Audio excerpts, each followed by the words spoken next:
उत्तराखंड से मिल रही है। रुद्रप्रयाग से केदार घाटी में मौसम जो है वो साफ हुआ है। जी हाँ, मौसम साफ होते ही हेलीकॉप्टर से रेस्क्यू ऑपरेशन जो है वो शुरू किया गया है। MI-70 और चिनूक का इस्तेमाल जो है वो किया जा रहा है। रेस्क्यू ऑपरेशन में एयरलिफ्ट किया जा रहा है जो लोग वहां पर फंसे हुए हैं। आज करीब 133 लोगों का एयरलिफ्ट किया गया है। तस्वीरें जो सामने आई हैं, देखिए कैसे ये इस ऑपरेशन को चलाया जा रहा है। दरअसल मौसम खराब होने की वजह से रेस्क्यू ऑपरेशन रोका गया था, लेकिन केदार घाटी में एक बार फिर से मौसम साफ हुआ है, जिसके बाद हेलीकॉप्टर से रेस्क्यू ऑपरेशन शुरू किया गया है। MI-17 का इस्तेमाल किया जा रहा है, चिनूक का भी इस्तेमाल किया जा रहा है एयरलिफ्ट करने के लिए।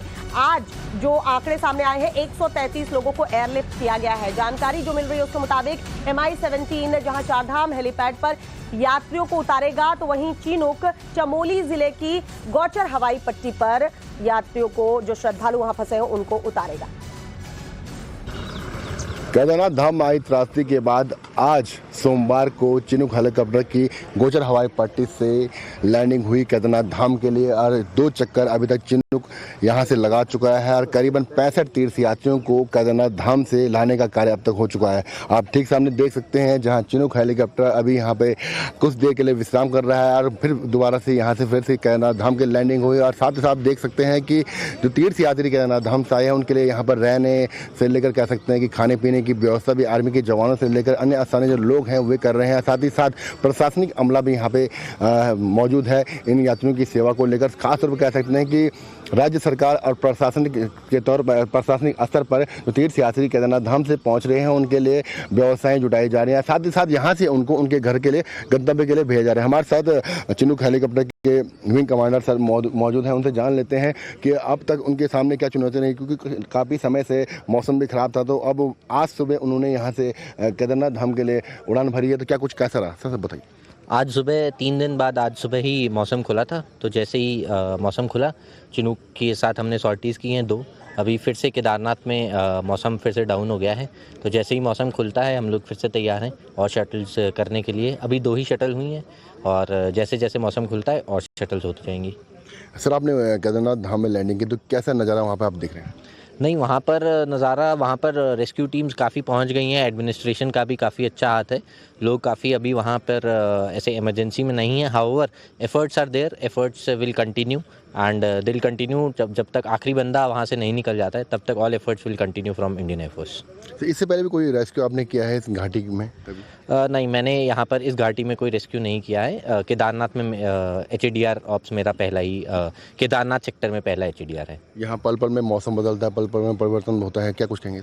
हाँ, यहाँ पर मौसम काफ़ी किसी की कोई भी इसको प्रेडिक्ट नहीं कर सकता है मौसम को। यहाँ पर मौसम काफ़ी जल्दी और काफ़ी तेज़ बदलता है। सुबह मौसम खुला था, हाउएवर जब हमने दूसरी शटल की तब मौसम डाउन होने लग गया है। अभी वहाँ से न्यूज़ आई है कि वहाँ मौसम फिर से पूरा पैक हो गया है।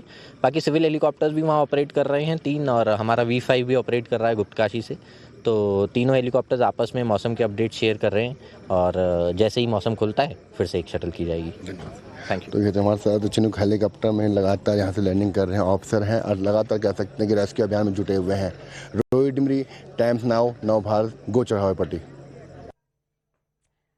वहीं रुद्रप्रयाग में जिला प्रशासन फुल एक्शन मोड में है। नव भारत से बातचीत में रुद्रप्रयाग के डीएम ने क्या कुछ कहा है वो भी आपको सुनवाते हैं। अभी तक 10,000 प्लस के साथ साथ में अब हर जगह पे कॉम्बिंग की जा रही है। SDRF, NDRF, TDRF की टीम के साथ में हर एरियाज में टीम जा रही है। वो ये देख रही है कि कहीं पर कोई पिलग्रिम है तो नहीं।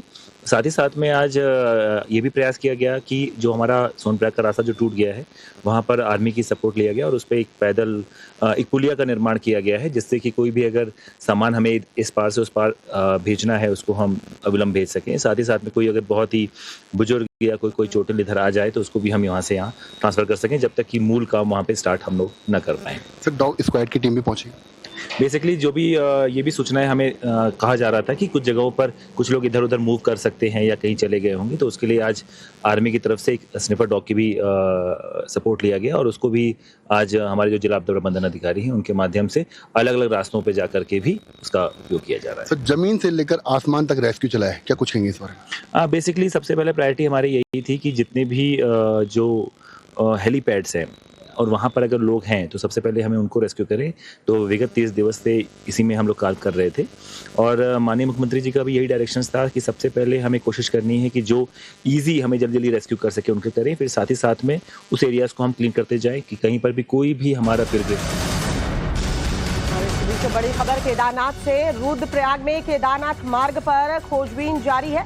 पैदल मार्ग पर अब मलबे में फौजी कुत्तों को लगाया गया है। लापता लोगों की तलाश के लिए दरअसल स्निफर डॉग जो है वो लगाए गए हैं, उनका इस्तेमाल किया जा रहा है। खोजबीन के लिए सर्च ऑपरेशन चलाया जा रहा है। आप डीएम को भी सुन रहे थे, उन्होंने भी इस बात का जिक्र किया था कि यहाँ स्निफर डॉग की मदद ली जा रही है, क्योंकि जब यहाँ पर लोग जो इकट्ठा हुए थे जिन्हें रेस्क्यू किया जा रहा है, कुछ ऐसे भी लोग हो सकते हैं जो किसी और रास्ते से या किसी और रास्ते में फंसे हो या किसी और रास्ते को अख्तियार किया हो, तो स्निफर डॉग की मदद से उनकी तलाश भी की जा रही है।